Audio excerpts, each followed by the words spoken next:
The outfit you're wearing doesn't seem to go well with your skin tone, does it? The voice echoed through the hall like a slap across the face. It wasn't loud, nor harsh, but the smooth delivery and the half-smile that accompanied it made it clear to everyone this wasn't a joke, it was an insult. Wrapped in silk and chandelier light, Jayden Cole was used to the stares. He was used to being scrutinized with every step he took, used to hands extended out of obligation, not respect. But he never imagined he would go through a night like this in a room glowing with golden lights, where everything sparkled except the truth. The invitation had arrived 2 days earlier. Thick paper, gold border, embossed micro fund logo. Mr. Jayden Cole, CEO of New Rise, is cordially invited to the fundraising gala Dreams Within Reach. We proudly honor the journey of rising from adversity, like yours. Jayden read the line, honor the journey, over and over again. His brow furrowed slightly as if he smelled something moldy behind the marble walls of a luxury mansion. He didn't know, or rather, didn't remember, that Victoria Kane, the woman behind Microfund, was the one who had signed off on the contract that caused his mother to lose their home 20 years ago.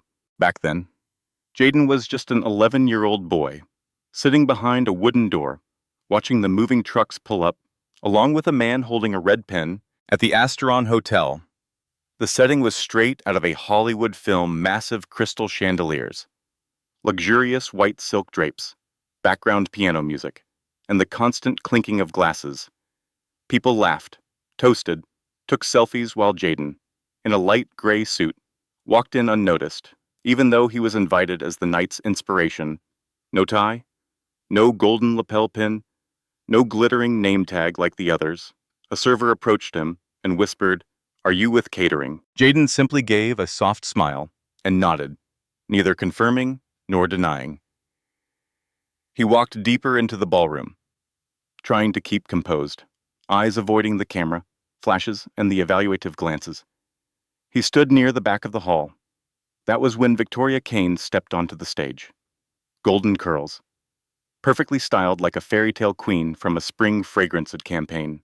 A floor-length white gown, elegantly fitted, both modest and seductive enough for Vogue to praise the power and grace of compassion. The spotlight shifted. The room fell into reverent silence. Her voice rang out. Warm and magnetic, ladies and gentlemen, tonight, we light a spark of hope for those still struggling every day to survive in an unjust world. She extended her hand toward Jayden, the spotlight beaming down on him deliberately. I'm deeply moved to see someone like him, a boy from the slums, walk into this space. She paused for a beat, then smirked. And still dressed, like he's looking for the loading dock behind the hall, laughter erupted. Not from the ignorant, but from those who knew exactly what they were laughing at. At the VIP table, a CEO whispered to his date, "Looks like an Uber driver just dropped off takeout." A PR assistant muttered, "Are we sure he's invited? Or just wandered in looking for his mom?" An investor raised his glass. "I thought he was the security guy." Even the MC chuckled. She nodded as if to say, "Well, that was just a little humor to keep the night lively." Jayden stood still, back straight, shoulders squared, but his eyes lowered not out of weakness, but to keep a fire from igniting at the wrong time. Not here, not now, no reaction, no rebuttal. Jayden, the man who had built thousands of homes for the poor, publicly thanked by the city's mayor, now reduced to a punchline, all because of a simple suit and the color of his skin under a chandelier. The hall returned to champagne, selfies, and Instagram stories tagged Microfund Charity Night. No one remembered the black man being ridiculed. No one asked why he was there. Jayden turned and walked away, never looking back. The ballroom doors closed behind him. A camera panned by, capturing that moment just as he passed beneath a grand banner reading, Microfund, Empowering Dreams. Jayden stepped into the city at night. Distant car horns echoed. No one chased after him. No one asked his name. Only the cold night breeze brushed past his worn suit collar, and in his heart. One sentence echoed, soft, yet cold as steel dropped into ice. Dreams, you're the ones who took my mother's dream away. The next morning, the Wealth Observer published a piece about Microfund's charity gala, featuring the inspiring Black CEO. The photo of Jayden was blurry, taken from an awkward angle. He looked like a server lost among the dinner tables. And Victoria, she stood at the center of the frame, radiant like the nation's financial princess. Jayden skimmed the article. He wasn't angry. He simply closed his laptop, stood up, and walked into the office like it was any other day, but in his heart. A list was forming, and one by one, he would cross off every name on it. Who would he go to? First, Jayden didn't call for an emergency meeting. He didn't instruct the PR team to release any statement. He simply summoned one person, Mira, his senior legal aide, to his office, and asked what sounded like a simple request: I want you to review all files related to Microfund from the past 20 years. That includes failed deals, old correspondence, shared assets. Go as deep as you can. Mira frowned. What exactly are you looking for? Jayden didn't answer her. His eyes were fixed on an old photo on the wall, a photo of his mother sitting in front of their crumbling brick home. He replied with just one word: origin. 3 hours later, Mira returned with a pale face. In her hands was an old sealed file not in the digital archive, marked withdrawn before official signing. It was in the physical archive. She said, Asset seizures in the Bronx, 2005. No one logged it on the servers. Jayden opened the folder. The papers were yellowed with age. And then a name appeared at the final sign-off section, a name he thought he wouldn't see. But there it was, bold and confident as if it had been signed yesterday: Victoria Kane, Special Asset Control Officer. But just as Jayden reached to forward the file to legal for deeper review, Mira turned to the last page and froze. There's another signature, she said, but it's smudged in black. Someone tried to erase it. Jayden frowned. Who? Possibly someone inside the system, Mira said softly. And I can't be sure Rick Dawson didn't know about this. Jayden closed the folder.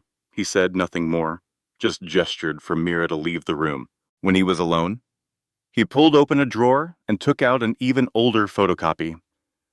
A local newspaper clipping from 2005, a small headline beneath the classifieds: Black family loses home after failing to repay loan.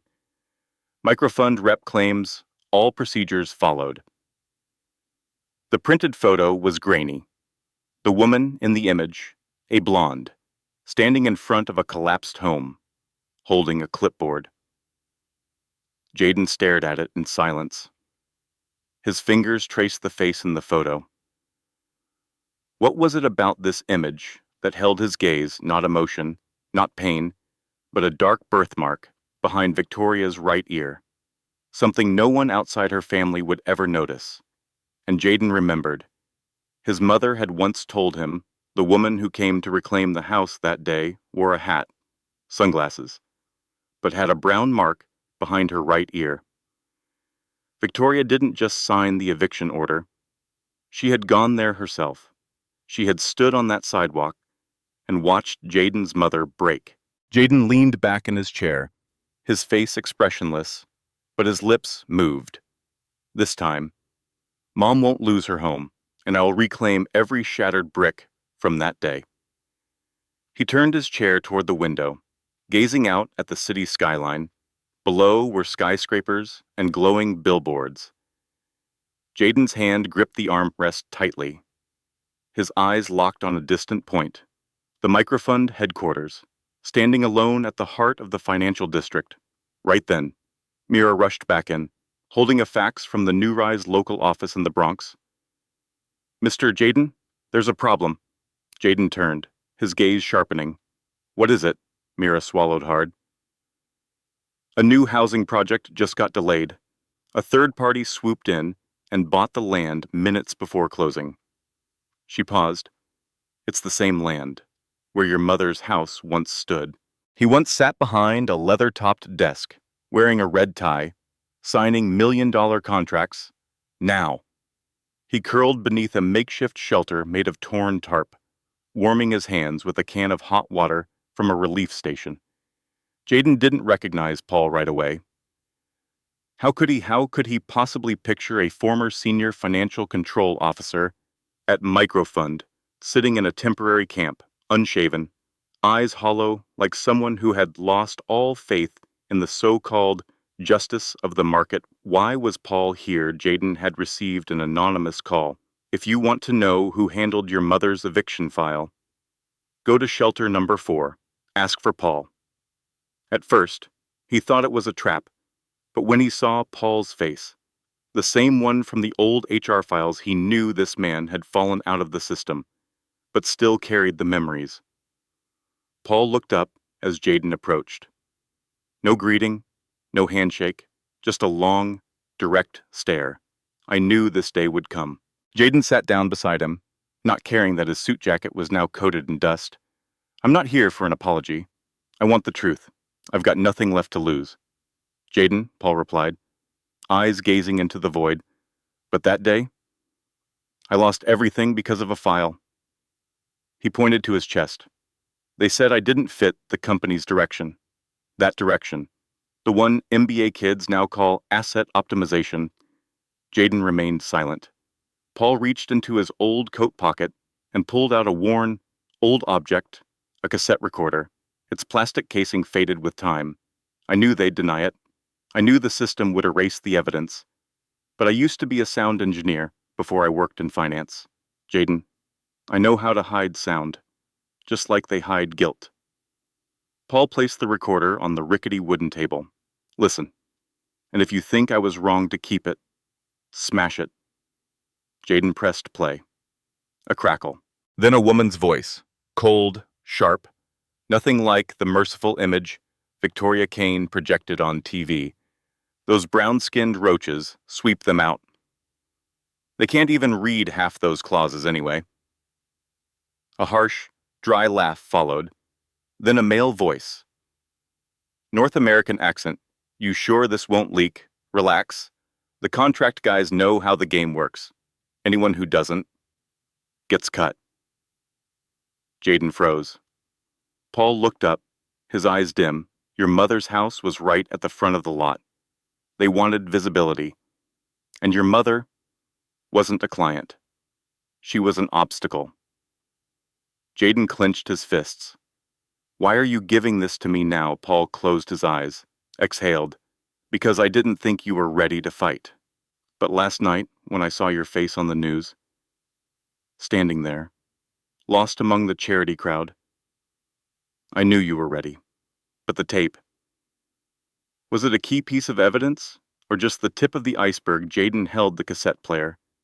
He knew it wouldn't hold up in court. No legal authentication. But it was bait. Perfect bait to draw out a real, living witness. Paul stood up, pulling a small plastic bag from behind the tarp, and here is a scanned copy of the 2006 land transfer contract to Redmap supermarket chain. It was never disclosed. They hid it under a shell company's name. Jayden's eyes narrowed. Redmap. That conglomerate just invested $80 million into Microfund last month. Microfund. Receiving funds from the same corporation that had profited from evicting his mother and was now investing again to replicate the model at a larger scale. Jayden rose. I need you to testify.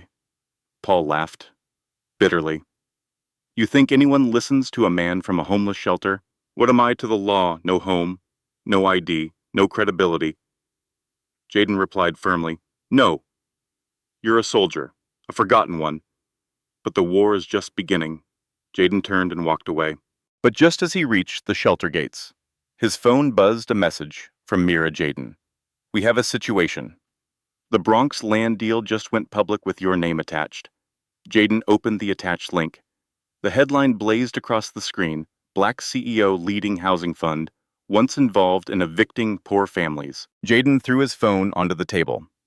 The headline was still flashing across the screen, CEO Jayden Cole. Once involved in controversial property seizure, his name was no longer linked to a symbol of rising from the bottom. Now, it was bent, distorted, caught between two loaded question marks. News never waits for the truth. It always arrives faster than your preparation, and it usually strikes when your back is turned. Jayden returned to New Rise headquarters without warning. He walked straight into the internal boardroom, where the board of directors was preparing for a funding hearing with Microfund. Everyone was there, including Rick Dawson, the ever-amiable deputy CEO, known for his focus on stability. Jayden didn't sit. He turned on the screen and pulled up the viral article spreading across social media. "I don't need to explain that this is a cheap hit," he began, voice calm but firm. "And I don't need to guess who's behind it." Rick gave a small smile and took a sip of water. "Jayden, no one here thinks you're a criminal. But let's be honest. Your personal feelings are affecting your judgment. And that's putting New Rise at unnecessary risk." Jayden didn't react. He just looked at Rick, then slowly placed a folder on the table. Mira, standing beside him, began the slideshow, evidence of Microfund's investment channeled through a shell fund. Named Wavestone Holdings, legal documents identifying the fund's registered representative, Richard J. Dawson, an internal email from Rick instructing PR to cool the media buzz. Wait until after the partnership announcement. The room turned ice cold. Rick still smiled, but this time his eyes narrowed. "What is this?" "Some kind of threat," Jayden replied evenly. "These are facts. If you feel threatened, maybe it's because they're true." Rick had seemed like an ally, but he was the conduit, the one channeling Victoria Kane's money into the system, through an offshore fund created by his own family. Rick leaned forward, hands on the table, voice tightening. "Listen, Jayden, this project is worth $200 million. It could feed 100 families, or kill New Rise if you turn it into a media scandal. I'm not turning it into anything." Jayden replied. "Someone else is doing that to me, and you are helping them."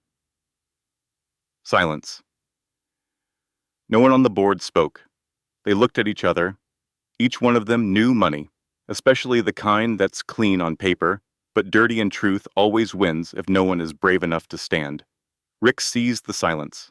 He dropped the mask of diplomacy and stared directly at Jayden. "If you want to chase justice for your mother, then step down as CEO. This isn't an emotional support group." Rick wasn't hiding anymore. He wanted to weaponize Jayden's integrity, to frame it as instability and turn it against him. Jayden didn't answer right away. Instead, he turned to Mira and gave a slight nod. Mira pressed a button, and the screen displayed a confidential memorandum of understanding MOU between Jayden and Lumen Capital, an independent investment fund ready to replace Micro Fund. If New Rise terminated the partnership, "You think I don't have other options? I always have options. I just wanted to see if this board would stand with me, or with the man who once called your residents roaches." 3 days after Microfund filed a lawsuit, Jayden disappeared from the New Rise office. No one knew where he went. No meetings, no press release, while the media speculated about the CEO entangled in legal troubles. Jayden was quietly sitting in the waiting area of a small Microfund branch, nestled in a crowded eastern neighborhood of the city, the same area where he once lived when he was 8. Jayden didn't come as a CEO. He came as someone in need of housing. As a potential client, he used the alias Marcus Green. The loan documents discreetly fabricated by Mira created the profile of a blue-collar worker earning $1,800 a month, carrying 2 small, unpaid debts. A profile anyone would believe to be real. His loan advisor was a young man named Derek, about 25 years old, slickly dressed, fast-talking, but never made eye contact. This super preferential loan program is a rare opportunity. Derek explained. "You can own a home with a fixed 5% interest rate. But only if you lock it in within 48 hours. And if I don't? Jayden asked. Then it shifts to the standard rate, 12%. Jayden nodded. But when he requested to review the contract before signing, Derek hesitated. After some pressure, the advisor finally printed out a sample. Jayden flipped to page 11, the actual interest clause, 34.2% based on a 90-day floating rate.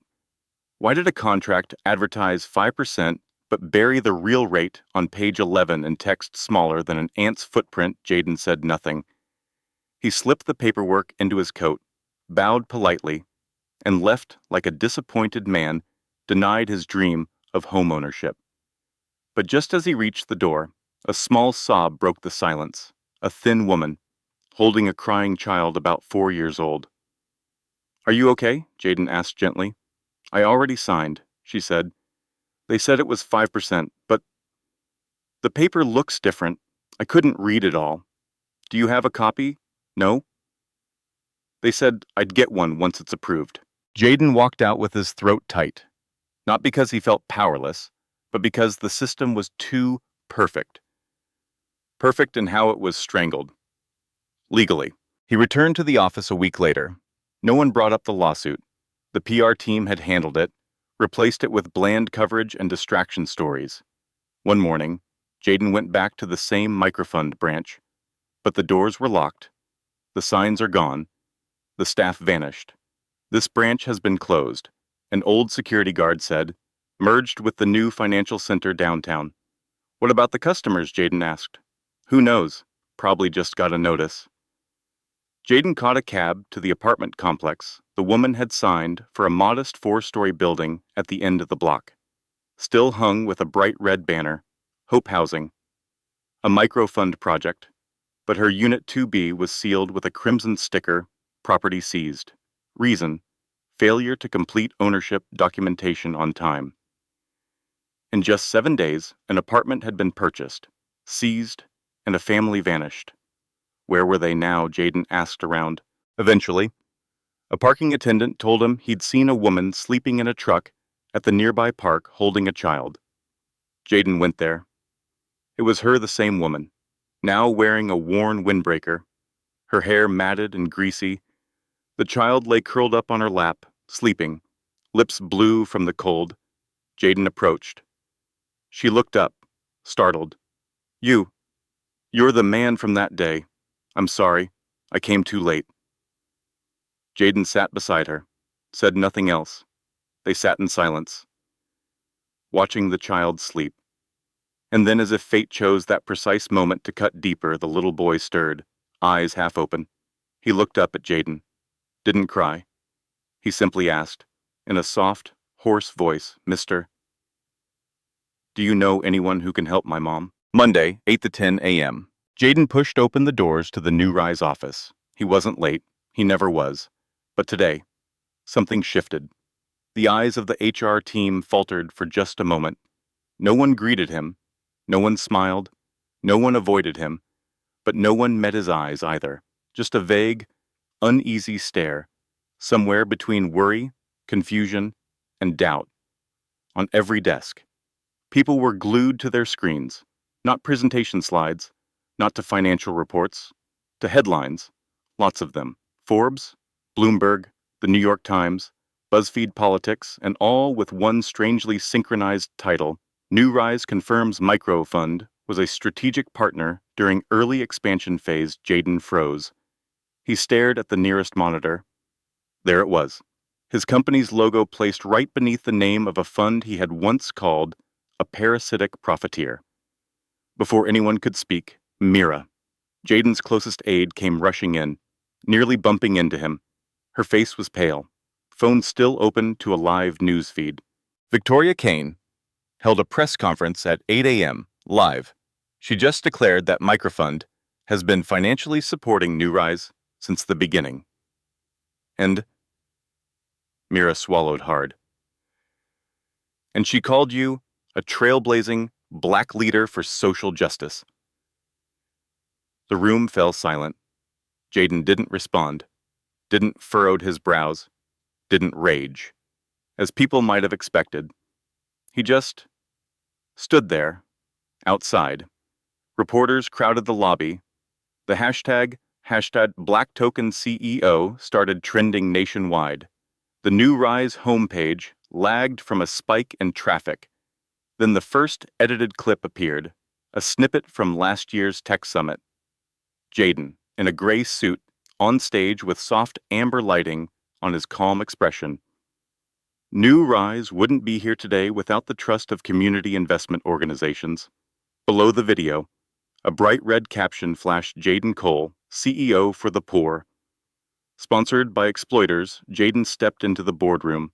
The door closed behind him. No one followed. He sat down. The ceiling lights cast a soft sheen over the wooden table, the same table where bold ideas and investment plans were born. He said just one sentence: assemble the legal team. 20 minutes later, the room filled again. No jokes. No one touched their coffee cups. We're suing Microfund, Jayden said. His voice is disturbingly calm. Fraud, financial misconduct, contract deception, Andrews. Head of legal. Slowly closed her laptop. Her eyes drifted toward her colleagues, then back to Jayden. We don't have enough grounds to sue if what they said is true. Jayden leaned forward, his gaze turning cold. What do you mean? Andrews opened a file. One line. In 2019, a $2.5 million investment was transferred to New Rise from a satellite fund. Technova Capital via a third-party intermediary. Technova is owned by Microfund. Silence. The air thickened like it had been replaced by water. Heavy, cold, suffocating. Microfund had invested long ago, not under their name, but through someone else's hands. When Jayden began his fight against them, he had, unknowingly, been standing on their foundation. Mira's hands trembled. Her voice cracked. If we sue, Victoria will strike back. She'll say you knew and pretended to speak out just for clout. The media won't wait for a court ruling. Jay? Jayden leaned back. The air conditioner hummed gently above, but it felt like his whole body had plunged into a frozen lake. Someone was holding his shoulders under. Mira opened her laptop, typing rapidly. We have to fight back. We need to say something now. Jayden shook his head. If I speak, they'll say I'm panicking, that I'm a black man, afraid of losing his pride. Then what are you going to do? Jayden closed his eyes. A deep breath, so deep, it echoed like it came from an empty chest. I'll do something they can't edit. Meanwhile, online, right-wing media called Jayden a racial pawn. Investors switched to pause, cooperation mode. The people who once called him a symbol fell silent. No one wanted to be tied to a scandal wrapped in gray areas. Victoria didn't need to prove Jayden wrong. She only needed to make people doubt him. His reputation. His last armor was pierced, not by weapons, but by words. That night, Jayden's office was pitch black. No lights on, only the glow of his phone screen flickering through the same repeating hashtag #BlackTokenCEO. Jayden sat alone. Fingers clenched around the phone so tightly his knuckles turned white. His eyes weren't red. No tears, just heavy. And in the darkness, he spoke. Not to anyone, not to a camera, not to the press, just a whisper, to himself. So now, I'm not just fighting parasites. I'm fighting the shadow of myself. Jayden once slept in an old car parked outside a public library. He once stood in line for charity sandwiches, wore a frayed dress shirt to job interviews. He was once escorted out of a conference by security simply because he didn't look like someone who belonged there. And because he had lived in the mud, he knew once you reach the shore, you claw your way to hold on and never let go. 9:00 a.m. Jayden appeared at an unannounced press conference. No PR team, no scheduled media, no stagecraft, just him, holding a USB stick. Good morning, he began, looking directly into the camera, voice steady and composed. I'm not here to defend myself. I'm here to speak for those who've been silenced by truths buried deep.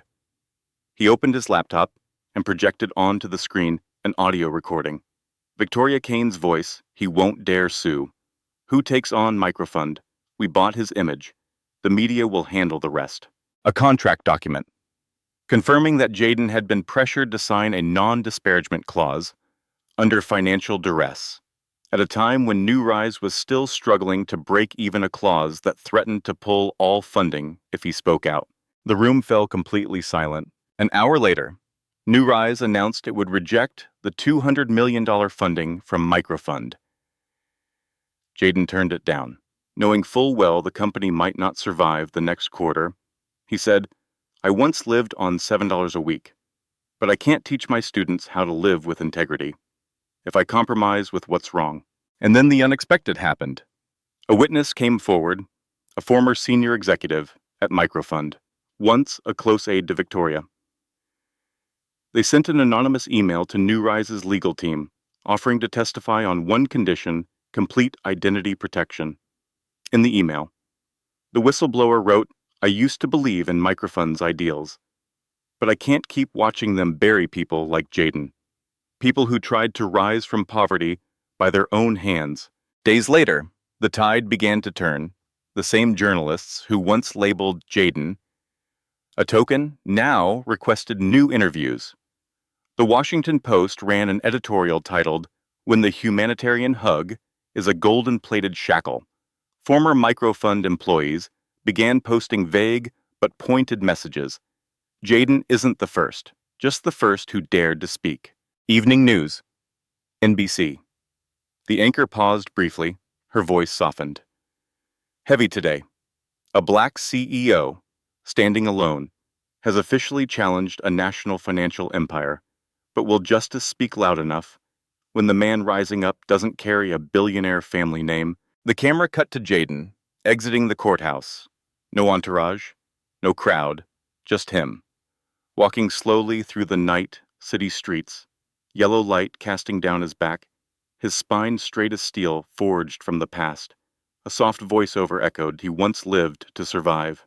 Now, he lives to break the rules others wrote for him." Manhattan Federal Court, 8:45 a.m., outside the courthouse. A long line of reporters, financial analysts, and social justice advocates crowded together like spectators waiting for the premiere of a blockbuster. But this time, there was no director, only the truth. Jayden Cole, founder and CEO of New Rise, stood as the plaintiff in a lawsuit against Microfund, the financial giant accused of manipulating startups through laundered investments tied to silencing clauses and moral gag orders for founders. And the defendant, Victoria Kane, the famed CEO dubbed the Queen of Sustainable Finance of the decade, stepped out of a black Mercedes without speaking, bowing, or nodding. Her gaze was ice cold. She hadn't come to explain, she came to win. 9:03 a.m. Jayden sat quietly at his table beside his legal team. No flash, no theatrics. He wore a simple black suit, no designer logos, just a small lapel pin, a hand holding another hand, a symbol of trust. And trust was the last thing he still had. Across the room, Victoria sat with legs crossed, expression calm, like she was attending a leadership seminar. Her lawyer opened with the standard tactic attack, the consistency of the plaintiff's timeline. "Mr. Cole, for nearly 6 years, you never spoke out against Microfund's investment in New Rise. You gave interviews, appeared at conferences. Did you not know and agree to the terms until the media changed their tone?" Jayden answered, without a flicker. "If I had known from the beginning, I never would have accepted it." But when you're a black entrepreneur from the projects, with over $120,000 in student loans, you don't get the privilege of asking investors, "Where does this money come from?" He paused, then spoke clearly. "All I knew was this: I couldn't afford to fail, because if I did, they wouldn't call it a failed startup. They'd call it proof that people like me aren't cut out for business." The courtroom fell silent, Even a few journalists stopped typing. Now it was Victoria's turn to take the stand. Her face was composed, her voice is calm and evenly pitched. I've led Microfund through over 2 decades of consistent growth. I've met hundreds of startups, 90% of which failed by their own doing. We supported NewRise because we saw potential. It's just unfortunate that, when given an opportunity, Mr. Cole chose to see himself as a victim. Then she turned to Jayden, her tone softening. Almost intimate, Jayden. You don't need to be a symbol. You just need to do the work and not politicize everything. Jayden didn't respond immediately. He looked at her for a few seconds, then asked, then why? Behind closed doors? Did you call us what you did? What about the emails you never thought would be seen? 10:11 a.m. The courtroom's back doors opened. A man in a brown suit, wearing a mask and dark sunglasses, walked in. He was listed in court records as Witness X314, a former senior strategy director at Microfund, and Victoria's direct executive assistant for 4 years. Before stepping up, he turned slightly toward Jayden and nodded. He said nothing, but his eyes said it all. I was silent once. I can't be silent anymore. Jayden's attorney asked, do you have evidence proving Microfund manipulated the media and exploited moral language for profit? The witness pulled out a portable hard drive. Inside over 80 internal emails and 2 voice recordings. Throw in a few scholarships. Get a headline, image scrubbed clean by the tears of people who couldn't afford to say no. NewRise. Drain them, then find a new poster boy. Jayden's thirsty for a platform. Toss him a few headlines. He'll behave. Victoria remained seated, but her eyes dimmed. She no longer looked forward. She looked sideways. Rick Dawson, Microfund's vice president, sitting beside her. Rick bowed his head, hands clasped like a man in prayer. Jayden dealt the next blow. Ms. Kane, you once said the world doesn't need heroes. I agree, but this world does need justice, especially when you were the one who sold it off. Then another wave hit. The plaintiff's lawyer submitted new documents, sent overnight by the Financial Crimes Bureau. Rick Dawson. Once Victoria's shield in every congressional hearing, was found to own a series of offshore accounts in the Cayman Islands, with over $60 million in hidden equity from shell companies tied to Microfund. Jayden's lawyer spoke one line. The man who represented ethical finance was hiding money in the least transparent place on earth. Victoria turned sharply to Rick, her voice sharp. You told me I could trust you, Rick repeated. I did it for the company. I did it for both of us. At that moment, agents from the Financial Crimes Bureau entered the courtroom delivering a subpoena for Rick Dawson, launching a full-scale investigation. 2:45 p.m. After nearly 6 hours of proceedings, the judge delivered a temporary ruling. Ms. Victoria Kane is hereby suspended from all executive authority over Microfund. An independent audit is to be conducted immediately. Further hearings will address allegations of profiteering and illegal media manipulation. Reporters flooded outside. Jayden exited the courthouse. No rush, no smiles, no hands raised to shield himself like scandal-scarred celebrities. A young reporter pushed to the front, mic in hand. Mr. Cole. After everything, do you feel vindicated? Jayden paused. The wind ruffled his hair. In his hand, he still held an old photograph of his mother, taken outside the laundromat when he was 11. He looked at the reporter. His expression wasn't victory, it was release. No, I just know. My mother can finally rest in peace. The crowd fell silent, because sometimes justice isn't about finding a winner. It's about finally putting something or someone to rest. 3 weeks after the first trial, the name Victoria Kane, once the face of an entire empire of sustainable finance, once gracing every magazine cover, global summit, and charity campaign.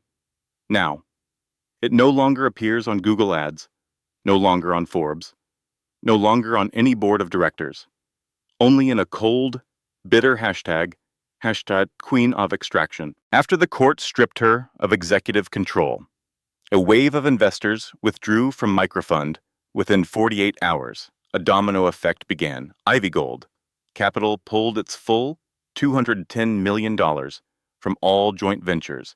Dovance Group severed strategic partnership ties. Centurion Global Bank froze all hedge fund accounts under Victoria's control. On Bloomberg's digital ticker, a red banner scrolled for 12 hours straight. Victoria Kane removed from executive role. Microfund faces a global trust crisis. Meanwhile, Rick Dawson, vice president of Microfund, the same man who once said, "I did it for the company," was criminally charged with 4 counts: corporate tax evasion, asset concealment, cross-border money laundering, exploiting charitable status for investment loopholes. When handcuffed and escorted out of the Federal Investigation Office, Rick shouted, "Victoria promised to protect me. We planned it together," but Victoria stayed silent. She didn't send a lawyer, didn't write a letter, didn't attend his hearing. The man who once served as her right hand is now just another discarded pawn. Shortly after, the World Finance Oversight, WFO, released its first global blacklist of financial funds that exploit the poor for investment gains. Ranked number 1 Microfund, headquarters, New York. Operations in 12 countries. A 148-page report detailed the strategies, using charity labels to gain tax credits, purchasing media coverage to build a savior image, forcing startups to sign non-disparagement clauses under capital duress. Jayden was invited to speak as guest of honor at the WFO summit. He declined. He only sent one quote printed on the first page of the report: "No one should be called a community investor if their profits rely on the silence of the poor."